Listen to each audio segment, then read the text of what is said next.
Famous worldwide, the grey zinc roofs of Paris play a starring role in Hollywood movies like this one, offering an iconic backdrop to stars from Tom Cruise to Gene Kelly. Now, covering up to 70% of the city's buildings, they are a landmark in their own right. But as global warming takes its toll, they're being condemned as a climate contradiction, with limited insulation properties and their ability to freeze lofts in winter and then boil them during the summer.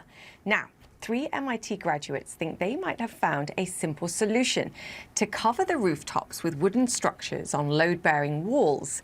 Their company, Roofscapes Studio, has received funding from the mayor's office in Paris to run a pilot project, which should be ready next year, and reduce the city's heat island, quote, effect, which you can see here, actually, in this infrared image.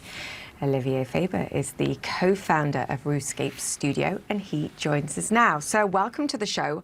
I love the concept. I love the way that the company formed, because the three of you as co-founders actually were architects, but you decided that the industry itself really wasn't getting to grip with the things that you wanted to fight, like climate change, and adapt existing buildings. Just start there with the concept and how you found it.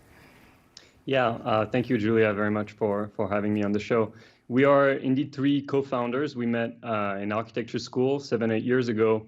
And as we worked afterwards in firms, we quickly became frustrated, as you were saying, by the lack of disruptive response to the climate crisis from the building sector itself. A vast majority of brains are focusing on new constructions and not renovation or climate adaptation. And we remember vividly the summers of 2018 and 2019, which were back-to-back the hottest summers in Europe history at the time.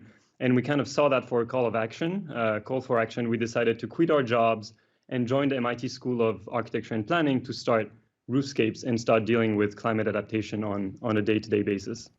Yeah, brilliant to access designers, to get skills, to access money potentially in the future too. And tell me how you went from there then, and recognizing that I think Europe is sort of an obvious place to start, because 2/3 of the roofs in some of the cities are pitched. So it's perhaps an obvious place to start, particularly Paris, given the challenges there. Yeah.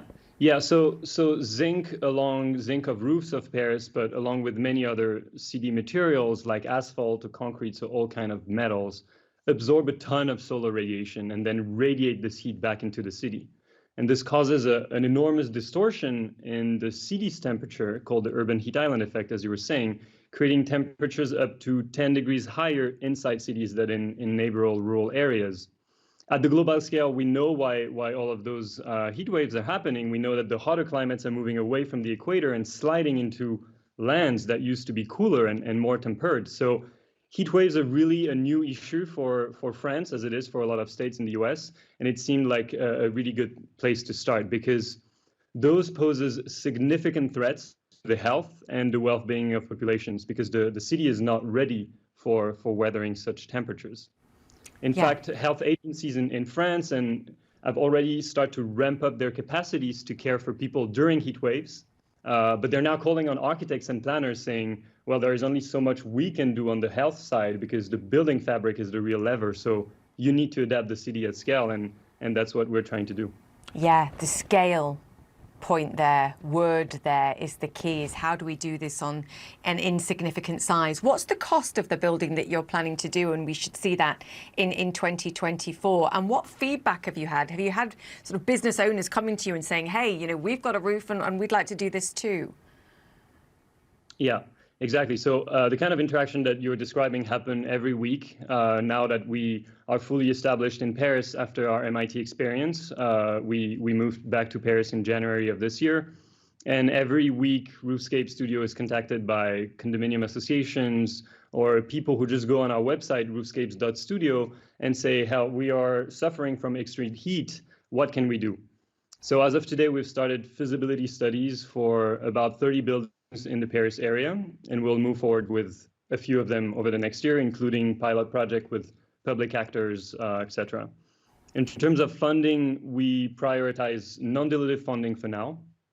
We raised a bit from MIT, from the City of Paris and its Bureau for Innovation mostly, and the European Commission through its new European Bauhaus branch.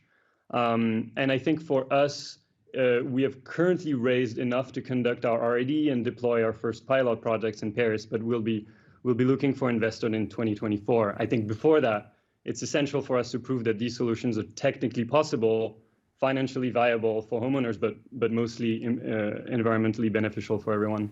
Yeah, you're in the show me stage. Have you had any pushback of people saying, hang on a second, I love our beautiful roofs, even if they boil us in the summer. This is an eyesore and it's going to look ugly. Have you had any of that kind of pushback? Yeah, I mean, the question of aesthetic and the question of what is right or wrong for a city is a really important one. I think at the beginning of Roofscapes, we started working on Paris because we are from here, and I think we love our city and how it looks. So the question of how to adapt the building stock to, frankly, a climate that is totally different from what it used to be in the 19th century when those buildings were erected is a big question. And so I think we're leaving all our ears open to make sure that everyone in Paris can have its voice being heard. We also consider that it's our role as sort of like cultural actors to do something to open the dialogue on what should be climate adaptation in Paris and what should it look like. So we are co-organizing with the support of the city of Paris a rooftop festival actually in September in order to make sure that actors from all across the board can come and participate in workshops in co-designing what this new aesthetic is supposed to look like. Yeah, fantastic. Just looking at some of those images, stop by painting everything white as well to reflect the sunlight might help as well. This is just the beginning of the conversation. Fingers crossed. Good luck making sure and we're showing that it can actually work. And I look forward to talking to you again soon. Olivier Faber there, the co-founder of Roofscapes Studio. Thank you for that. And that's it for the show.